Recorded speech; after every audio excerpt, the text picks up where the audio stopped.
হিম যারা ক্লাস 9 এবং 10 এ পড়তেছো তাদের আমি আজকে সূচক ও লগারিদম থেকে জেনারেল ম্যাথ চ্যাপ্টার 4 সূচক ও লগারিদম থেকে আমি উদাহরণ 7টা করিয়ে দেব। এটা খুবই ইম্পর্টেন্ট। এটা 26 সালে যারা এসএসসি পরীক্ষা দিবা তাদের সংক্ষিপ্ত সিকিউ এবং এমসিকিউ তিনটাতেই উদাহরণটা খুবই ইম্পর্টেন্ট এবং যারা ক্লাস 9 এ পড়তো তাদের আরো বেশি ইম্পর্টেন্ট। যারা ক্লাস 9 এ পড়তেছো তাদের আরো বেশি ইম্পর্টেন্ট। বুঝতে পেরেছো? দেখো তাহলে আমি একটু করে দিই, মনোযোগ দিয়ে দেখো কি আছে। উদাহরণ 7 এর কত ক নম্বরটা 5√5 এর 5 ভিত্তিক লগ কত? তুমি আমার ভিডিওটা ফুল দেখবা, আমার ভিডিওটা তুমি ফুল দেখবা। দেখো তোমাকে বলছে লগ কত, লগ কত, তুমি এখন লিখবা কি এই লগ কত, এখন দেখবা লগ। বুঝতে পারছো? দেখো কি বলতেছে 5√5 এর 5 ভিত্তিক, এই যে 5টা লিখবা তুমি এই জায়গায় 5 ভিত্তি, এই নিচেরটা বলে কি ভিত্তি। আমার ক্লাসটা মনোযোগ দিয়ে দেখবা, কি স্কিপ করবা না। তারপরে কি আছে এইটা লিখবা এই জায়গায়, কি আছে 5√5। একবারে ক্লিয়ার? দেখো 5√5 এর 5√5 এর 5 ভিত্তিক, 5 ভিত্তিক লগ কত, এই লগটা সমান কত হবে তো বের করা লাগবে।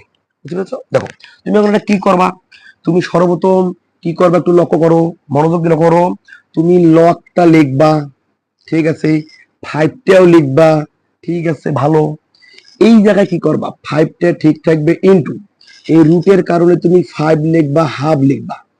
বুঝতে পেরেছো? রুটের কারণে কি লিখবা, হাফ লিখবা। এখন তুমি কি করবা দেখো একটু মনোযোগ দাও, তুমি লগটা ঠিক থুবা, 5 ঠিক থুবা, ঠিক আছে না?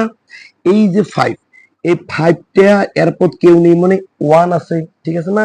ঠিক আছে, দুইটা ভিত্তি একই আছে, তুমি দুইটা থেকে একটা নিবা, ঠিক আছে না? তুমি দুইটা থেকে একটা নিবা। এই যে 1, এই 1 গুণের কারণে যোগ লিখবা। বুঝতে পেরেছো?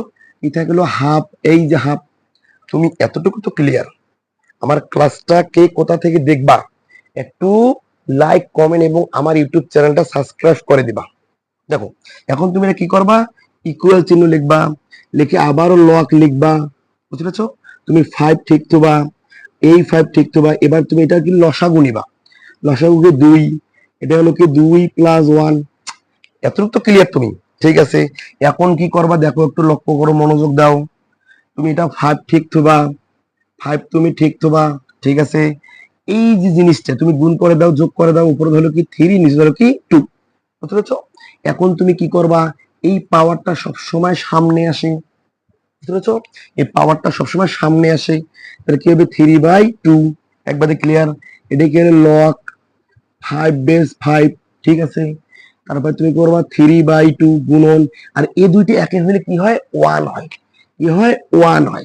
দেখো সূত্র এটা log a base a equal 1 হয়, এটা সূত্র। দেখো এখন তুমি কি করবা, গুণ করে কি পাবা 3/2। এটাই আমাদের কাঙ্ক্ষিত ফলাফল।